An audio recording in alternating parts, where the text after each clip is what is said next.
Nós recebemos a notificação da forma mais fria possível. Quem recebeu ela em primeira mão foi minha irmã, e o mundo dela caiu, porque nesse momento ela está tomando conta dessas coisas com ele, porque a gente preferiu dividir, porque eu estou com as responsabilidades de minha mãe. Então assim, apesar que é tudo, tanto um quanto o outro, a gente se alterna, então a parte jurídica dele é por minha conta, eu sou o tutor dele. Então, o que eu sei é que parece que teve alguém aí que teve um sonho aí que... o sonho era que todas as famílias conseguissem resgatar os seus idosos. Eu falei, mas vem cá, como você faz isso? Você já está colocando lá porque você não tem condição. E o conselho do idoso aqui em cima, aqui, ó, qualquer coisinha a gente leva ferro. Aí eu fiquei olhando assim, falei, então não sei.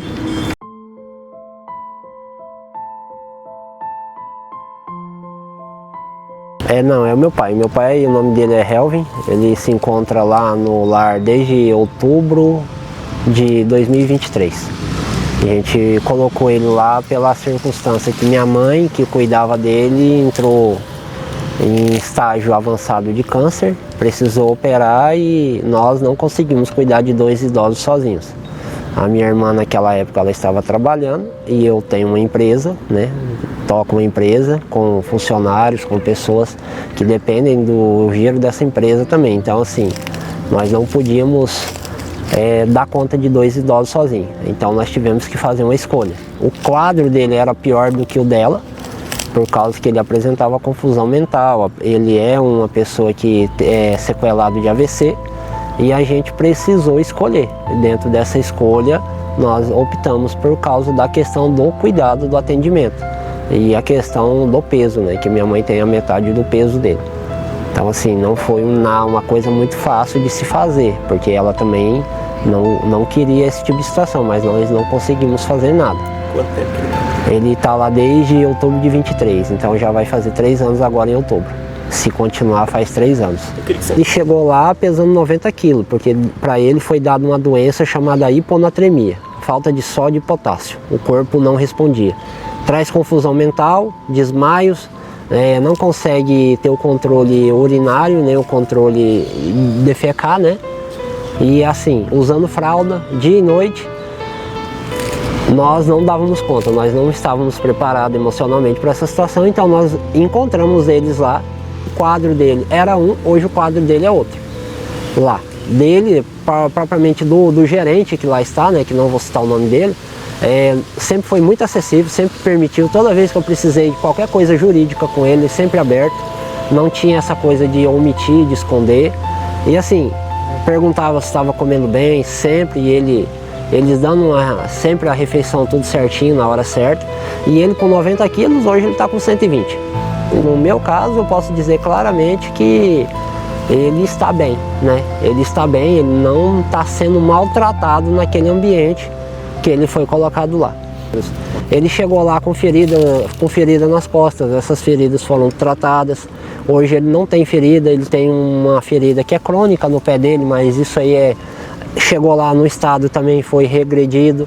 Então assim, nós optamos por aquela clínica por causa que a gente viu o resultado e esperou o tempo dizer também para nós. E de quem a gente conversou teve boas referências, então a gente não entende o porquê dessa ação. A gente, por causa da condição especial da minha mãe agora, ficou mais difícil. E minha irmã se encontra também debilitada, são só 2 filhos. Uma situação com a coluna, então não tem condições. Não, porque eu vi eles fazendo umas melhorias lá em pleno funcionamento. Do tempo que ele está lá, desses 3 anos, eles fizeram, se eu não estiver errado, lá uns 3 ou 4 reformas lá. A respeito do meu pai, sempre que tem a visita, o pessoal fala, ele fala que ele caminha em volta da piscina, faz as caminhadas, faz exercícios, mandando os vídeos deles fazendo os exercícios com aquela questão da parte aeróbica, questões também de interação social com os outros idosos, eles fazendo os eventos, tipo Dia das Mães, Dia dos Pais, acredito, vi também, se eu não estiver errado, comemoração de aniversariantes dos mês, e assim por diante, cada pouco tendo sempre uma atividade diferente, para que não deixe também os idosos em ociosidade. Para quem tem idoso em casa, seja com Alzheimer, seja com AVC ou com Parkinson, não é uma situação muito fácil. Existe casos onde o cuidador é quem adoece primeiro do que o cuidado.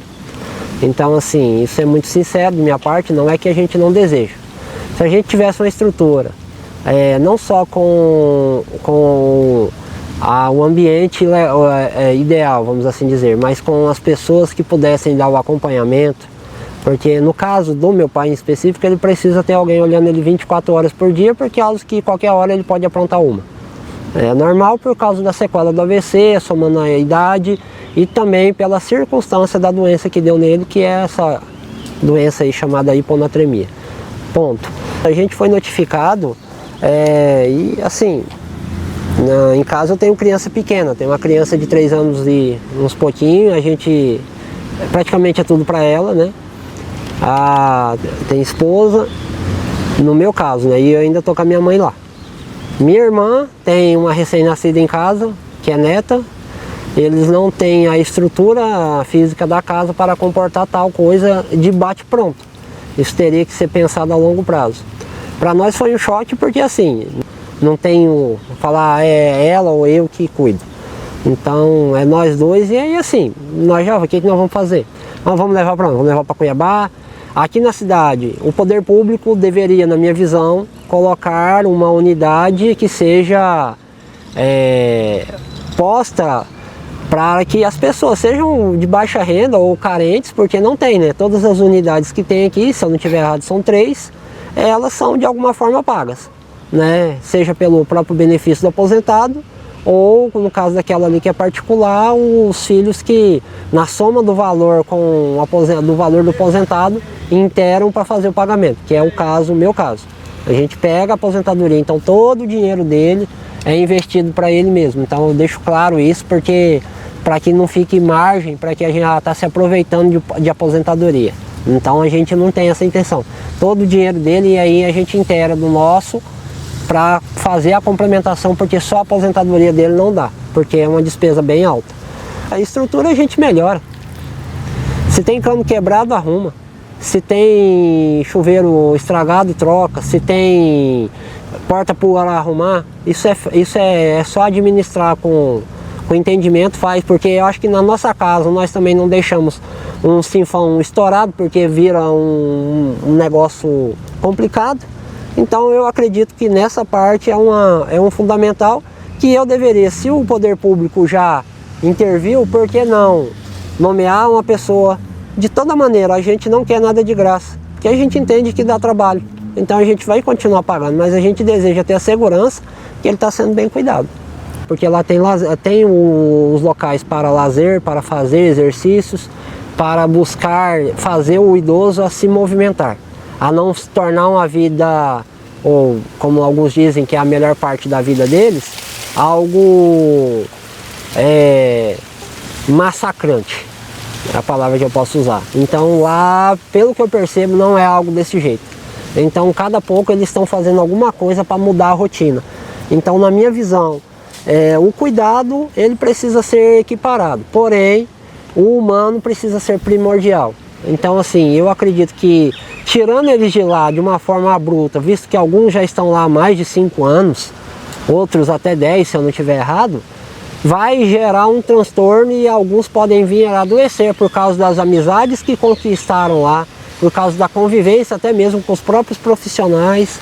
Também vai ter os profissionais que vão perder seus empregos, famílias que vão ficar sem trabalho, sem os provedores dos seus lares, sejam homens ou mulheres, e por aí vai. Então assim, é uma cadeia que talvez uma atitude impensável de alguém que pensa que a situação de um é igual à da outra, não funciona desse jeito.